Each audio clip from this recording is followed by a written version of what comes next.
అందరికీ నమస్తే అండి. పాపం చాలా రోజుల తర్వాత కొడాలి నాని నిన్న ప్రస్తుతం మాట్లాడాడండి.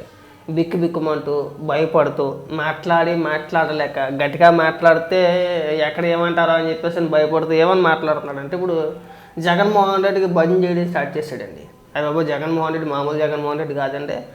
మమ్మల్ని గొడ్డల పార్టీ అంటున్నారు. గొడ్డలి ఎవరి చేతుల్లో ఉంటుంది?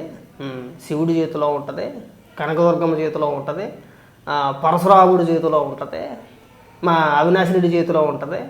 మా గొడ్డలతో మా బాబాయిని మేము వేసేసుకుంటాం. ఇంకా చాలా మాటలు మాట్లాడాడు. ఇంకా జగన్మోహన్ రెడ్డి అదే గొడ్డలతోనట ఇప్పుడు కూటమి ప్రభుత్వాన్ని కుక్కటి వేళ్లతో సహా పిగిలించేస్తాడట. మామూలుగా కాదు. ఇంకా ఒకసారి ఏమని మాట్లాడుతున్నాడు వినిపిస్తుంది చూడండి. అదేవిధంగా పై మేమిద్దరం జాతకాన్ని వల్ల మాకేమి సంపద సృష్టించలేదు. మేము ఒక్కొక్కరిని సృష్టించాం. మీరు నలుగురిని, ఐదుగురిని, 10 మందిని మీరు సృష్టించుకోమని చెప్పి మనకి చంద్రబాబు నాయుడు కథలు చెబుతున్నటువంటి పరిస్థితి ఉంది. అదేవిధంగా జగన్మోహన్ రెడ్డి గారిని మా పార్టీని గొడ్డల పార్టీ అని చెప్పి చంద్రబాబు, లోకేష్, తెలుగుదేశం పార్టీలో ఉన్నటువంటి ప్రతి వాళ్ళతోనూ ఆయన ఎల్లో మీడియాతో మాట్లాడిస్తున్నాడు.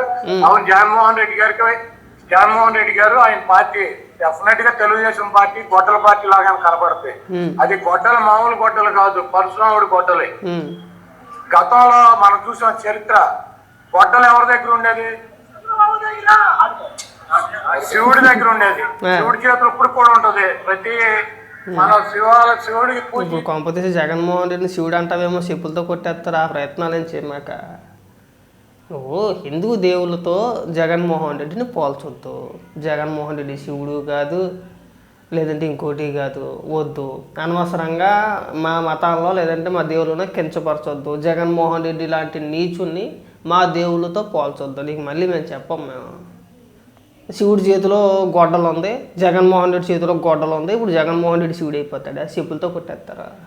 నువ్వు అతి మాటలు అతి పేలాపన పేలేవనుకో, చెప్పులు రూపతే కొడాలని తెలుస్తుంది. శివుడి చేతిలో ఒక చేతిలో గొడ్డలు ఉంటది, రెండు దుర్గామాత చేతిలో గొడ్డలు ఉంటుంది, మూడు విఘ్నేశ్వరుడి చేతిలో గొడ్డలు ఉంటది.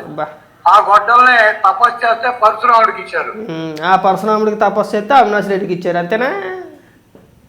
పనికి మన సొల్లు డైలాగ్ చెప్పమాక. ఆ పరశురాముడు ఆ గొడ్డలతో ఆ రోజు ఉన్నటువంటి రాజుల్ని చంద్రబాబు లాగా మదం ఎక్కి ఒళ్ళు బలిసి ప్రజలను హింసించేటువంటి రాజుల్ని తెగనరికాడు. 21 సార్లు భూమి చుట్టూ తిరిగి. నువ్వు చరిత్ర అందరికీ తెలుసు. పనికి మన పత్యాపారం డైలాగులు కొట్ట నాకు. ఆ పరశురాముడి చరిత్ర మాకు కూడా తెలుసు. నువ్వు చెప్పుకొచ్చినట్టుగా ఆ 21 సార్లు భూమండలం అంతా తిరిగి రాజుల్ని ఎందుకు చంపాల్సి వచ్చింది? తన తండ్రి గారిని చంపినందుకు కదా.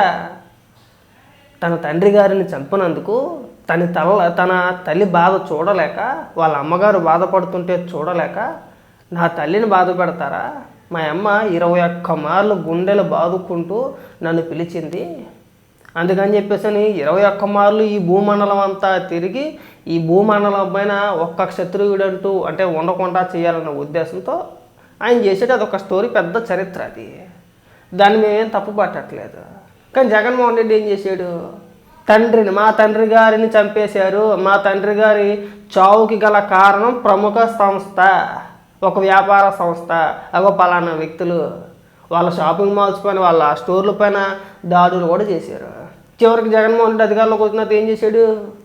ఎవరైతే చంపేశారు, ఎవరిపైన అయితే ఆరోపణలు చేశాడో వాళ్ళకి సంబంధించిన వ్యక్తికి జగన్మోహన్ రెడ్డి రాజ్యసభ ఎంపీ ఇచ్చాడు.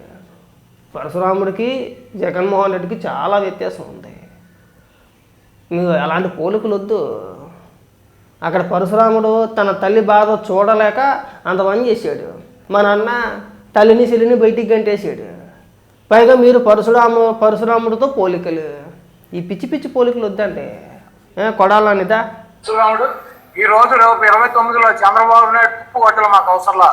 ఈ రోజు చంద్రబాబు నాయుడు గొడ్డలతో సంబంధం లేకుండా ఈ రాష్ట్ర ప్రజలు 2029లో పరశురాముడి గొడ్డలు జగన్మోహన్ రెడ్డి గారికి అందించబోతున్నారు.